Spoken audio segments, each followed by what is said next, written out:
The year is 1998. Now, Part 1 covered only the Japanese version of Jungle Emperor 1989. But as I've said, there is also an English dub made for this version, as other adaptations had already. The English dub for this series was made possible thanks to Pioneer Family Entertainment. But this is probably the least received moment in Kimba's legacy, and in part is why it's got such a mixed reception as a whole. For a start, the New Adventures of Kimba the White Lion, man what a mouthful, only had 13 episodes produced before it got cancelled. Not finished, not completed, cancelled. Meaning it stopped production up to the episode Failure. How appropriate. I think part of this problem had to come down to the way they tried handling it.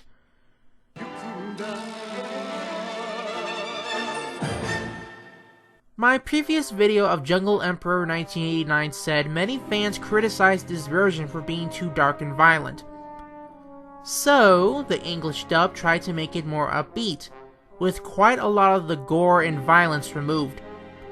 To give you an idea of how much was removed, the original Japanese adaptation had a mini arc for Kimba in episodes 1 through 4, with him basically hanging out with Kenichi.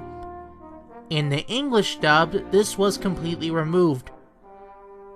The only death really kept in this English dub was Panja's death, which is essential for the series to even function. But outside of that, all the other deaths later are cut away or explained off, such as this one.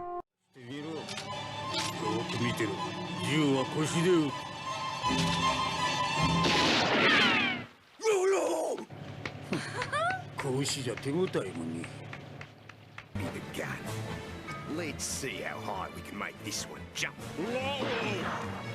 It's gonna be the clumsiest wildebeest I ever saw.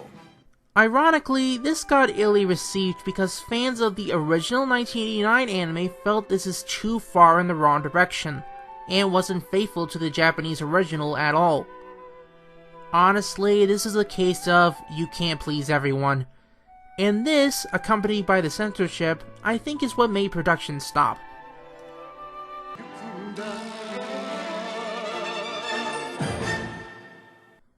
The big thing though is voice acting, which in my previous video I've neglected because it was strictly Japanese version. Voice acting itself in this version is passable in performance, with actors like Bradley Swally for Kimba, Don Brown for Coco, Robert O. Smith as TK, and there are other examples. At least here there is more attention to the voice acting and performance. Dialogue, on the other hand, can be soft-handed at times. But again, this is the attempt to make it more kid-friendly.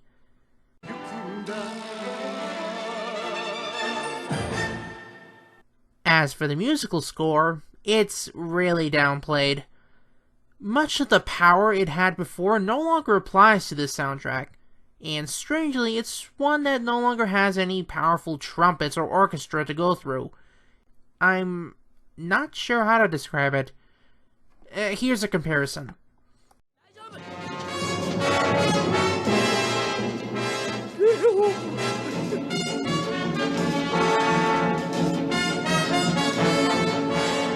Later. Kimba!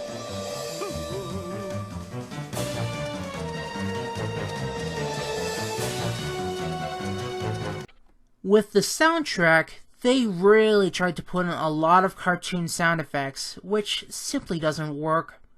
You know the kind. Chattering teeth,